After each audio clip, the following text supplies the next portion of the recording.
अस्सलामुअलैकुम नाजरीन, आप देख रहे हैं उर्दू पॉइंट और प्रोग्राम चिट चैट कॉर्नर में मैं हूं आपकी होस्ट ज़ोफ़िशा नकवी। नाज़रीन, प्रोग्राम में सबसे पहले शामिल करेंगे पाकिस्तानी शोबिज़ इंडस्ट्री और सितारों के हवाले से खबरें। नाज़रीन, महविश हयात को तमगा इम्तियाज़ मिलने का तनाज़ा भी ख़त्म नहीं हुआ था कि एक और तनाज़ा पैदा हो गया है। इस बार खुबरू पाकिस्तानी अदाकारा, गुलकारा और मॉडल आयशा उमर तनकीद का निशाना बन गई हैं। उन्हें तमगा फ़ख्र पाकिस्तान मिलने पर शदीद तनकीद का निशाना बनाया जा रहा है। नाज़रीन, हाल ही में आयशा उमर को शोबिज़ इंडस्ट्री में 10 साल खदमात के एतराफ़ में एक इंटरनेशनल फाउंडेशन की जानिब से तमगा फ़ख्र पाकिस्तान और ग्लोबल विमेन अवार्ड से नवाजा गया है। आयशा उमर ने ये खबर सोशल मीडिया पर शेयर करके अपनी खुशी अपने चाहने वालों के साथ शेयर करते हुए फाउंडेशन के इंतज़ामिया का शुक्रिया अदा किया और कहा कि मैं अपने मुल्क के लिए इसी तरह फ़ख्र का बाइस बनी रहूँगी। ताहम सोशल मीडिया सारफीन को आयशा को तमगा फ़ख्र पाकिस्तान मिलना हज़म नहीं हो रहा और उन्होंने महविश हयात की तरह आयशा उमर को भी ये एजाज़ मिलने पर आड़े हाथों लेते हुए कहा है कि आयशा उमर बतौर मॉडल अच्छी है पर इस अवार्ड के काबिल नहीं। कोई एक काम बता दो आयशा का जिसकी वजह से उन्हें इस अवार्ड से नवाजा गया है। शर्म की बात है। जबकि नाज़रीन, कुछ सारफीन ने आयशा उमर के साथ महविश हयात को भी तनकीद का निशाना बनाते हुए कहा कि पहले महविश और अब आयशा, ऐसा क्या किया है दोनों ने कि उन्हें एजाज़ात से नवाजा जा रहा है।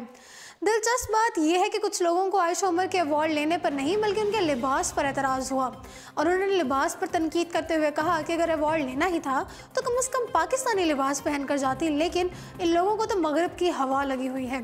ताहम जहां कुछ लोगों ने आयशा पर तनकीद की, वहीं उनके चाहने वालों ने इस अवार्ड से नवाजे जाने पर उनको मुबारकबाद भी दी और कहा कि आप इस अवार्ड की हकदार थी, इसीलिए ये एजाज़ आपको दिया गया।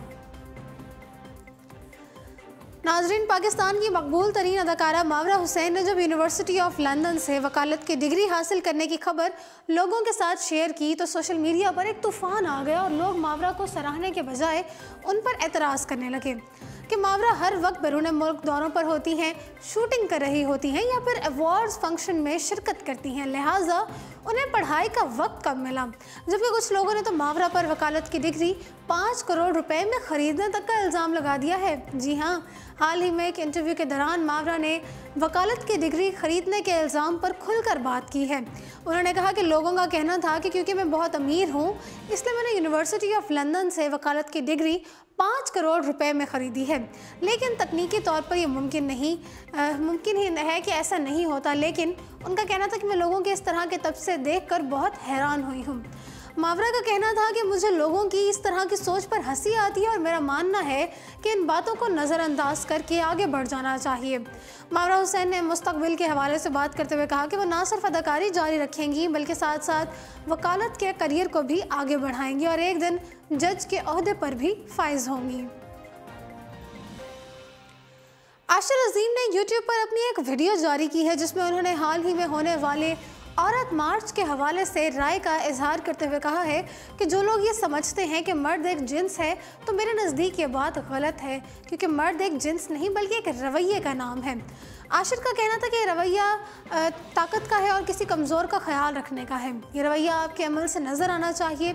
आशिर अजीम ने ख़वातीन के मुजाहरे में शामिल मुतनाज़ प्ले कार्ड्स और मुतालबों पर कहा कि इज़्ज़त मांगने की चीज़ नहीं है, उस इज़्ज़त का फ़ायदा ही क्या जो मांग कर ली जाए। उनका कहना था कि मेरे ख़्याल में कंदील बलूच एक मर्द थी और जिसने उसे मारा वो मर्द नहीं था, क्योंकि कंदील दुनिया में जो कुछ भी करती थी वो अपने घर वालों का पेट पालने के लिए किया करती थी। उनका कहना है कि अगर कोई मर्द देखना है तो किसी के घर की सरबराही की जिन्स ना देखें बल्कि आप ये देखें कि घर के बाकी लोग कितने महफूज हैं। और जो लोग नशे की लत की वजह से सारा दिन पड़े रहते हैं, उनकी बीवियाँ काम करती हैं, तो उस घर में मर्द कौन हुआ। आशिर ने कहा कि यहाँ समझने की बात यह है कि मर्द क्या है। सिटी कैनल की जानिब से दुनिया के 100 खूबसूरत और पुरकशिश शख्सियात की फहरिस्त जारी की गई है जिसमें अदाकार फवाद खान और माहिरा खान समेत 4 पाकिस्तानियों को नामजद किया गया है। सिटी कैनल की जानिब से हर साल दुनिया भर से 100 खूबसूरत और पुरकशिश चेहरों की फहरिस्त जारी की जाती है और रवां साल भी सिटी कैंडलर ने साल 2019 के लिए दुनिया भर से 100 खूबसूरत और पुरकशिश चेहरों की फहरिस्त जारी की है, जिसमें पाकिस्तानी अदाकार फवाद खान, माहिरा खान, इमरान अब्बास और गुलकारा मोमना मुस्तहसिन को भी खूबसूरत चेहरों के लिए नामजद किया गया है। पाकिस्तानी अदाकारों के साथ साथ इस फहरिस्त में कोरियन अदाकार ली मन हो, बरतानवी अदाकार अयान समर हॉलैंड, एमा वॉटसन, इसके अलावा Shahrukh Khan, Salman Khan, Tom Cruise, Zac Efron समेत शोबिस की दुनिया के बड़े बड़े नाम शामिल हैं। सिटी कैंडलर ने इस फहरिस्त को इंस्टाग्राम पर शेयर किया है, ताहम वोटिंग के नताइज के बाद फैसला किया जाएगा कि कौन सा अदाकार किस नंबर पर है। वाज़ेह रहे कि गुज़श्ता बर्स भी इस फहरिस्त में पाकिस्तानी अदाकार फवाद खान और इमरान अब्बास जगह बनाने में कामयाब हुए थे। मारूफ मौसीकार निसार बज़मी को दुनिया से रुखसत हुए 12 बरस बीत गए, लेकिन उनकी तख्लीक की गई लाजवाल धुनें आज भी सुनने वालों के कानों में रस खोलती हैं। निसार बज़मी 1924 में मुंबई के नज़दीक खानदेश के कस्बे में एक मजहबी घराने में पैदा हुए। निसार बज़मी शुरू ही से मशहूर भारतीय मौसीकार अमान अली खान से मुतासर थे, ताहम उन्होंने अपने फ़नी सफ़र का आगाज़ रेडियो ड्रामे नादिर शाह दुरानी की मौसीकी तरतीब देने से किया, जबकि बतौर म्यूज़िक मौसीकार उनकी पहली फिल्म जमुना पार थी, जो कि 1946 में रिलीज़ हुई, जिसके बाद उनकी मौसीकी हर फिल्म साज की ज़रूरत बन गई। उन्होंने तकरीबन 40 भारतीय फिल्मों में मौसीकी तरतीब दी। मुंबई में उनका सितारा इस कदर अरूज पर था कि लक्ष्मीकांत प्यारेलाल जैसे मौसीकार उनकी मुआवनत में काम कर चुके थे, लेकिन पाकिस्तान फिल्म इंडस्ट्री के मामार फजल अहमद फजली के बुलावे पर उन्होंने भारत छोड़कर पाकिस्तान में सकूत इख्तियार कर ली। हॉलीवुड की आने वाले mystery drama film once upon a time in Hollywood का पहला ट्रेलर जारी कर दिया गया। हिदायतकार क्वाइंटन की इस फिल्म को सोनी पिक्चर्स के बैनर तले रवां बरस जुलाई में रिलीज़ किया जाएगा।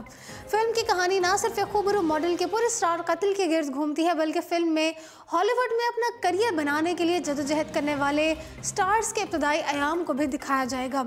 ये पहला मौका है लियोनार्डो डी कैप्रियो और ब्रैड पिट एक साथ फिल्म में एक्शन में नजर आएंगे। फिल्म की ख़ास बात यह है कि इसमें मुतअद्दिद हॉलीवुड स्टार्स मुख्तसर किरदारों में मुख्तलिफ अदाकारों के किरदार करते दिखाई देंगे।